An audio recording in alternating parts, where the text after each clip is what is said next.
রোহিঙ্গা রোগে ভুগছে গোটা বাংলাদেশ।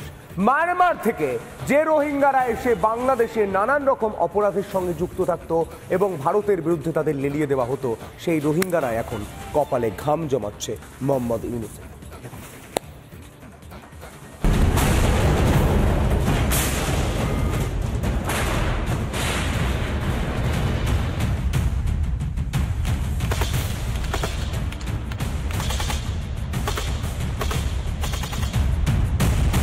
মায়ানমারে আরো কোন ঠাসা জুম্পা সরকার। আরাকান, কাচিন, মান্দালয়, চীন ব্রাদারহুড এসব নামই এখন মূর্তিমান বিভীষিকা জুন্টার কাছে।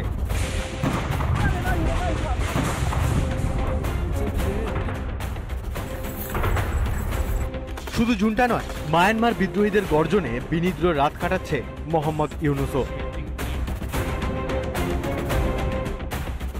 10ই ডিসেম্বর মাউংডো শহর পতনের পর থেকে সবকটি ফ্রন্টে পিছু হাঁটতে বাধ্য হচ্ছে জুন্টা।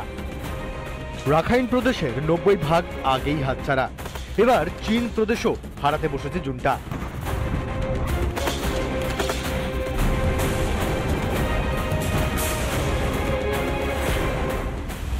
মায়ানমারে চীনের প্রদেশে দুর্বল জুন্টা। মাত্র 2টি শহর এখন জুন্টার দখলে, পতনের মুখে সালাম ও টিডিম শহর। 2 শহরে প্রবল আক্রমণ চালাচ্ছে বিদ্রোহীরা।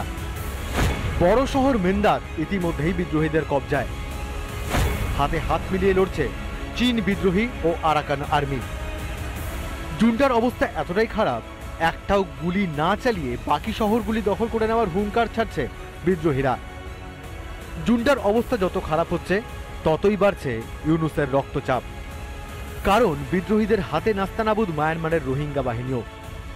স্বভাবতই রোহিঙ্গাদের কাছে এখন একটাই পালানোর রাস্তা, বাংলাদেশ। হুহু করে বাকি রোহিঙ্গারা বাংলাদেশে ঢুকে পড়লে কি হবে, হাজার ভেবেও সেই হিসেব মেলাতে পারছে না জঙ্গি বন্ধু ইউনূস। রিপাবলিক বাংলা।